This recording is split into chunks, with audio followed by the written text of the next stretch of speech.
जय माता दी। आप सभी को शारदीय नवरात्रि की हार्दिक शुभकामनाएं। आज की इस वीडियो में हम आपको सुनाएंगे नवरात्रि के छठे दिन सुनी जाने वाली माता कात्यायनी की कथा, जो नव दुर्गा स्वरूप में माता का छठा स्वरूप है। नवरात्रि का छठा दिन इन्हीं माता को समर्पित है। छठी नवरात्रि में माता रानी को प्रसन्न करने के लिए ही यह व्रत किया जाता है। साथ ही आप सुनेंगे माता कात्यायनी की पूरी पूजा विधि। आपसे प्रार्थना है कि यह कथा अंत तक अवश्य सुनें, क्योंकि अधूरी कथा सुनने से पाप लगता है। और कथा शुरू होने से पहले हमारे चैनल को सब्सक्राइब करके एक बार कमेंट्स में दिल से जय माता दी अवश्य लिखें। माता कात्यायनी नवरात्रि के छठे दिन इस कथा को सुनने सभी भक्तों पर अपनी विशेष कृपा बरसाएं। तो आइए अब शुरू करते हैं नवरात्रि के छठे दिन पर नव दुर्गा के छठे स्वरूप माता कात्यायनी की कथा। तो प्रेम से बोलिए श्री गणेशाय नमः। ओम जयंती मंगला काली भद्रकाली कपालिनी दुर्गा क्षमा शिवा धात्री स्वाहा सदा नमोस्तुते। कात्यायनी इन देवी को नवरात्रि में छठे दिन पूजा जाता है। प्राचीन काल में कात्य गोत्र में विश्व प्रसिद्ध महर्षि कात्यायन ने भगवती पराअंबा की उपासना की, कठिन तपस्या की। इनकी इच्छा थी कि उन्हें एक अलौकिक पुत्री की प्राप्ति हो। तब माता आदिशक्ति ने उनके घर पुत्री के रूप में जन्म लिया, इसलिए यह देवी कात्यायनी कहलाई। इनका गुण शोधकार है, इसलिए इस वैज्ञानिक युग में भी कात्यायनी देवी का महत्व सर्वाधिक हो जाता है। इनकी कृपा से ही सारे कार्य पूरे होते हैं। श्री वैद्यनाथ नामक स्थान पर प्रकट होकर माता कात्यायनी पूजी गई थी। माता कात्यायनी अमोघ फलदायिनी है। इनकी 4 भुजाएं हैं। इनका दाईं तरफ का ऊपर वाला हाथ अभय मुद्रा में है तथा नीचे वाला हाथ वर मुद्रा में है। माँ के बाईं तरफ के ऊपर वाले हाथ में तलवार है व नीचे वाले हाथ में कमल का फूल सुशोभित है। इनका वाहन भी सिंह है। इनकी उपासना और आराधना से भक्तों को बड़ी आसानी से धर्म, अर्थ, काम और मोक्ष चारों फलों की प्राप्ति हो जाती है। भक्तों के रोग, शोक, संताप और भय नष्ट हो जाते हैं। जन्मों के समस्त पाप भी नष्ट हो जाते हैं। इसलिए कहा जाता है कि इन देवी की उपासना करने से परम पद की प्राप्ति होती है। सबसे पहले इनकी पूजा स्वयं महर्षि कात्यायन ने की थी। 3 दिनों तक ऋषि की पूजा स्वीकार करने के बाद देवी कात्यायनी ने ऋषि कात्यायन से विदा लिया और महिषासुर को संग्राम में ललकार कर उसका अंत कर दिया। इसलिए इन्हें महिषासुर मर्दिनी के नाम से भी जाना जाता है। माता कात्यायनी का प्रभाव कुंडली चक्र के आग्रा चक्र पर है।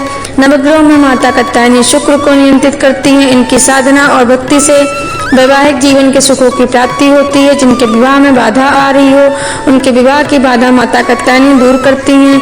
माता कात्यायनी की कथा के अनुसार जब देवताओं ने महिषासुर नाम के राक्षस से अपने प्राणों की रक्षा के लिए भगवान विष्णु को खोजा, तो उन्होंने और उनकी आज्ञा से शिव जी, ब्रह्मा जी और अन्य देवताओं ने अपनी आंखों और मुख से ऐसी ज्वालाएं उत्सर्जित की, जिनके तेज से एक पर्वत बना गया, जिससे कात्यायनी देवी प्रकट हुई, जो 1000 सूर्य के समान तेजस्वी थीं, जिनकी 3 आंखें, काले बाल और 18 भुजाएं थीं।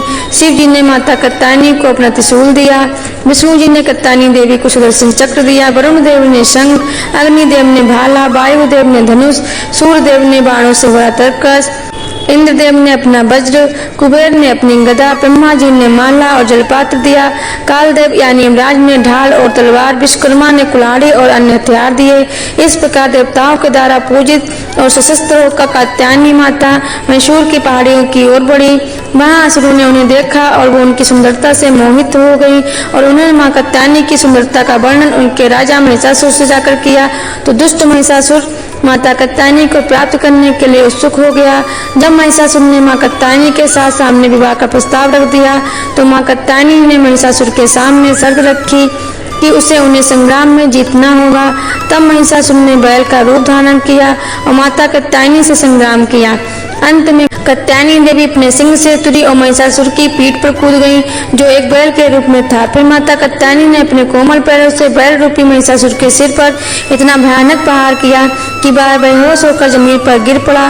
फिर माता कात्यायनी ने अपनी तलवार से महिषासुर का शीश भिलक कर डाला और तब से माता कात्यायनी को महिषासुर मर्दिनी यानी महिषासुर का वध करने वाली कहा गया। देवी कात्यायनी को वृंदावन यानी ब्रजभूमि की अधिष्ठात्री देवी के रूप में भी जाना जाता है। माता कात्यायनी का संबंध श्री कृष्ण और उनकी गोपिकाओं से भी रहा है।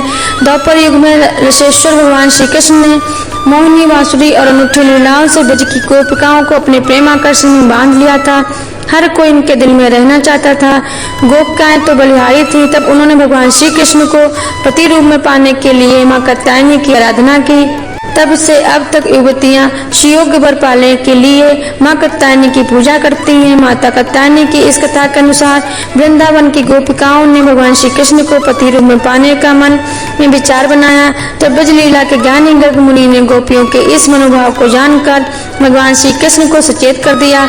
वृंदावन की गोपिकाओं के संकल्प को देखकर वृंदा देवी एक दिन गोपियों के पास पहुंची और उन्होंने कहा कि अगर भगवान श्री कृष्ण को आप सब पाना चाहती हैं तो माता कात्यायनी की आराधना करिए। तब गोपिकाओं ने वृंदा देवी द्वारा बताई गई विधि के अनुसार यमुना के तट पर एकत्रित होकर बालू एवं मिट्टी से माता कात्यायनी का एक सुंदर से विग्रह बनाया और उनकी वैष्णव विधि से पूजा करके 1 महीने तक कात्यायनी माता के लिए व्रत किया। गोपिकाओं ने पूरे 1 महीने तक कात्यायनी माता की सुबह ब्रह्म मुहूर्त में उठकर पूजा की और दिन में केवल एक बार बिना मिर्च मसालों वाला सादा भोजन खाया। गोपिकाओं ने भगवान श्री कृष्ण को पति रूप में पाने के लिए इस मंत्र से मां कात्यायनी की पूजा की थी। कात्यायनी महामाये महायोगी नदीश्वरी नंद गोपा सतम देवी पति में कुरुते नमः। अर्थात हे महामाया कात्यायनी नंद गोप के पुत्र श्री कृष्ण को हमारा पति बनाने की कृपा करें। गोपियों की इस पूजा से प्रसन्न हुई माता कात्यायनी ने गोपिकाओं को वरदान दिया कि श्री कृष्ण ही उनके पति होंगे। इसके बाद ब्रह्मा जी ने भगवान श्री कृष्ण की परीक्षा लेने के लिए ब्रजमंडल के गोवंश और ब्रज गोपों को हरण कर लिया और उन्हें ब्रह्मलोक ले गए। तब बिगड़ती स्थिति को संभालने के लिए भगवान श्री कृष्ण ने गोवंश और ब्रजगालों का रूप धारण करके 1 साल तक वृंदावन के हर घर में निवास किया। इसी दौरान सभी गोपिकाओं का विवाह ग्वालों के रूप में वृंदावन के हर घर में रह रहे श्री कृष्ण के रूप से हो गया। इस तरह मां कात्यायनी का गोपियों को दिया गया वरदान पूरा हुआ।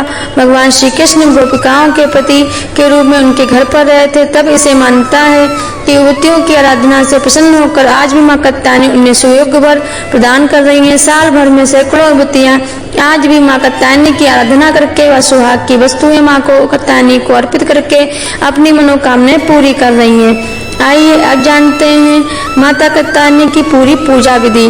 कात्यायनी माता के पूजन के लिए कात्यायनी माता की चौकी लगाएं। कात्यायनी देवी को पीला रंग बहुत पसंद है, इसलिए नवरात्रि के छठे दिन पीले रंग के वस्त्रों को जरूर धारण करें और माता रानी की चौकी लगाते हुए पीले रंग का कपड़ा और फूलों का प्रयोग करें। कात्यायनी देवी को पीले पुष्प, हल्दी का तिलक और पीली मिठाई तथा पीले फलों का भोग चढ़ाएं। अब माता कात्यायनी को लाल रंग का गुलाब चढ़ाएं क्योंकि लाल रंग भी माता कात्यायनी को प्रिय है। आप चाहें तो कात्यायनी देवी को गेंदे के फूल भी चढ़ा सकते हैं। कात्यायनी देवी को शहद और मूंग दाल के हलवे का भोग लगाना भी बहुत शुभ होता। माता कात्यायनी की अब इस मंत्र से पूजा करें। या देवी सर्वभूतेषु कात्यायनी रूपेण संस्थिता नमस्तस्यै नमस्तस्यै नमस्तस्यै नमो नमः। इसके बाद आप दुर्गा सप्तशती और दुर्गा चालीसा का पाठ करें। आरती के बाद पूजा के दौरान आपसे जाने अनजाने में हुई सभी गलतियों की माता कात्यायनी से क्षमा मांगे और उनसे अपना व्रत स्वीकार करने की प्रार्थना करें। अगर आपको हमारी यह व्रत कथा पसंद आई है तो और ऐसी व्रत कथाएं सुनने के लिए हमारे चैनल को सब्सक्राइब जरूर करें। धन्यवाद।